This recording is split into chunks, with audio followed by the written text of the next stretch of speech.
How to log in into Quotex account. Hello guys, this is Atticus and welcome back to another tutorial video.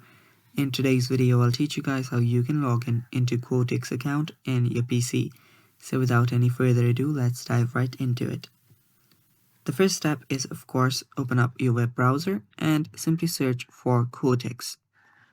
You can search for Quotex login as well. And after you search for it, you should see the Quotex official website.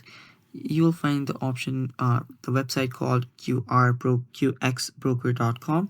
Now you can open up the first link that opens up. So this is the page from where you can log in into your Quotex account. You'll get two options. One is to sign up, the other is to sign in. If you do not have an account, you can tap on the sign up option and fill out this form to sign in. Create an account. After you do have an account, you can head over to the sign in option and then simply type in your email here and then password here, then tap on sign in, and then you'll get logged in into your Quotex account. And it's that simple. And that is basically all for today's video as well, guys. Thanks for watching. Stay tuned for more, and bye bye. Take care.